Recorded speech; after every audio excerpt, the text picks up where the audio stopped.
어쩌면 또 다른 질환의 신호일 수도 있는 종기에 대해서 김현정 피부과 전문의와 함께 살펴보겠습니다.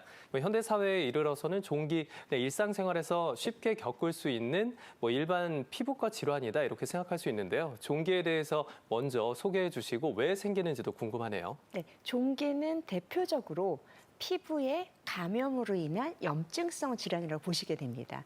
주로 종기가 일어나는 거는 우리 피부에 땀샘이나 아니면 모낭에 균들이 들어가면서 염증 반응을 일으키게 되는데요. 네. 가장 흔하게 일으키는 것은 우리 피부에 상재해 있는 황색 포도상구균, 포도상 알균 이렇게 부르기도 하는데 그 균들이 모낭이나 땀샘에 들어가게 되면 우리 몸에는 선천성 면역 반응이라는 게 있습니다.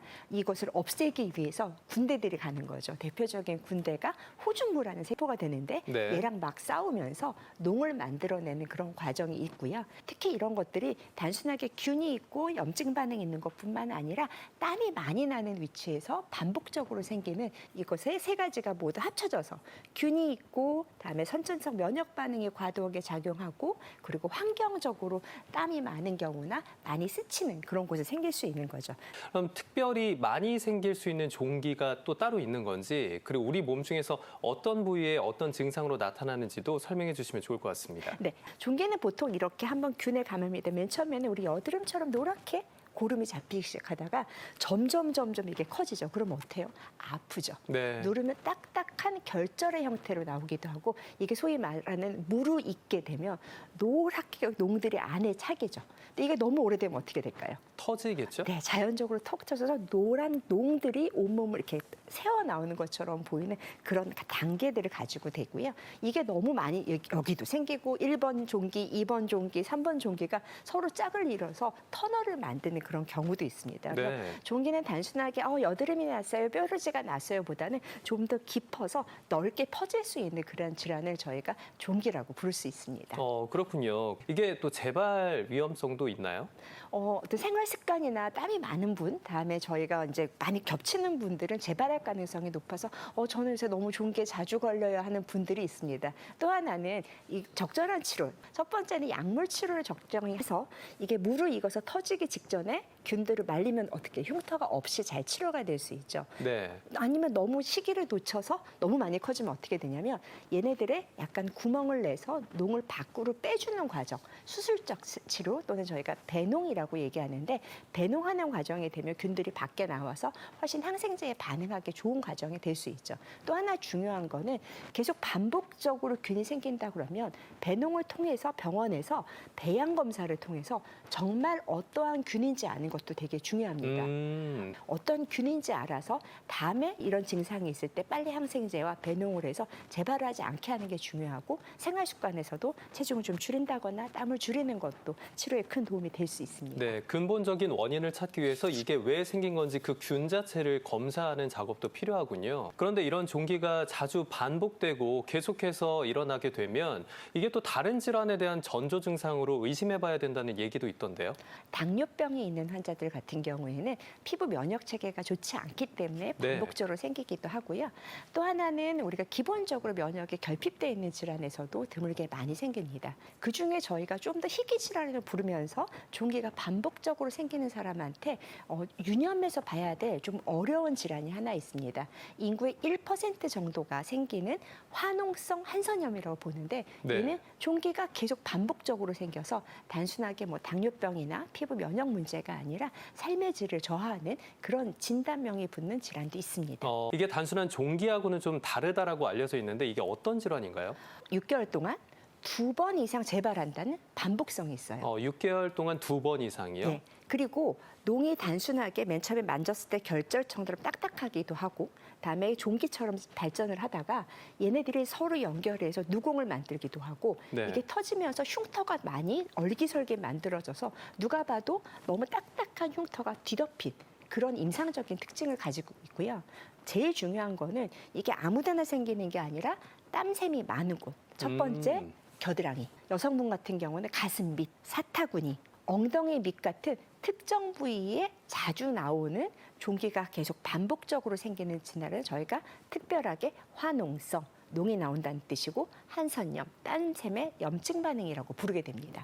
이게 왜 그렇게 발생을 하는 건지 그리고 증상이 있어서는 일반 종기하고는 가장 큰 차이점이 뭔지도 좀 구체적으로 설명해 주시면 좋을 것 같네요. 우리가 모르는 원인에 의해서 면역 반응이 너무 과도하게 생긴다고 생각합니다. 네. 저희가 소위 말하는 사이토카인들이 활성화가 돼서 염증이 반복적으로 생기는데요.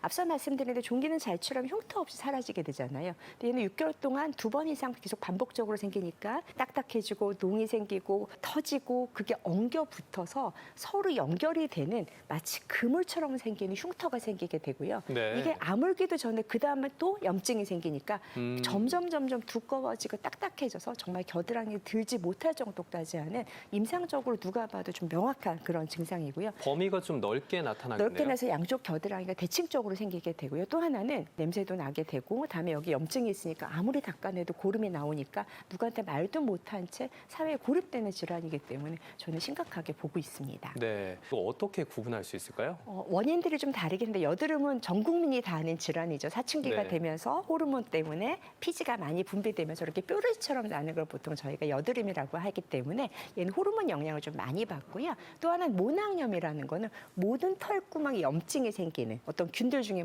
포도상균이 여드름균이 원인이 될 수도 있고 그다음에 드물게는 곰팡이균도 모낭마다 염증을 뾰루지를 만들 수 있어요. 네. 그다음에 이제 말씀드린 종기같이 저게 딱딱하게 생기는 경우가 있고 이게 특정 부위에 반복적으로 하는 화농성 한선염처럼 그 종류가 완전히 다르게 되고요. 화농성 한선염은 단순하게 딱딱하게 결절이 있는 1단계의 질환이 있을 수 있고 네. 그다음에 그 결절들이 누공을 만들면서 흉터가 생기지만 그래도 정상 피부는 보이는 2단계의 헐리 단계가 보일 수 있고요.